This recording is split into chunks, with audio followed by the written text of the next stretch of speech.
Yes, this was a terrifying case. 18-month-old, we needed to intubate because it was going through respiratory failure, showing signs of respiratory failure, very tired. We decided to intubate with succinylcholine and Versed, I believe. I think we used ketamine here in this case, and that's fine. There's more than one way to skin a cat. But once we gave these meds, and we thought about it, like, well, any reason that this kid shouldn't get succinylcholine? We couldn't find any. And then all of a sudden, we gave that sucks, and his mouth closed like a Venus flytrap. Couldn't open it up. At that point, it's like, okay, let's do the antidote. So the antidote for that is just a non-depolarizing neuromuscular blocker. So we gave rock. 14 minutes later, his mouth loosened up. Now, in that meantime, he not only could we not get him intubated, we did keep him oxygenated, but he did go into cardiac arrest. And we found out later, of course, his potassium had climbed to about 11.1. Went back and forth we went back and forth from VFib. We'd shock him out of VFib. He'd go into PEA, real weak. But we were constantly, air was going in and out. We were constantly doing good CPR. And we were treating for hyperkalemia. And we gave calcium, we gave bicarb, we gave insulin and glucose together. Important you do those together. Otherwise, the insulin, well, the glucose is sticky, right? Inherently it's sticky, so it also attracts potassium, and so potassium sticks to the glucose molecules, and insulin pushes it into the cell.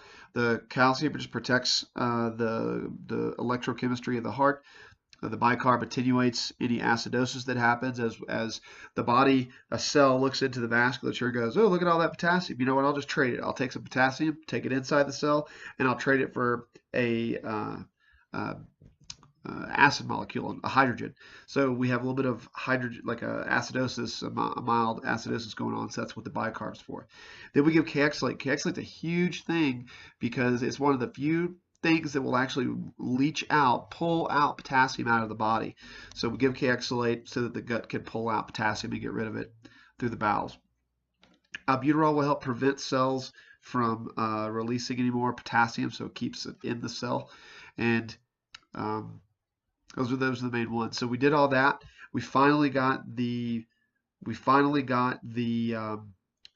patient's potassium lower and a spontaneous return to circulation. So then we packaged them up, got them out of there. About the 14 minutes, this was like a 45-minute ordeal.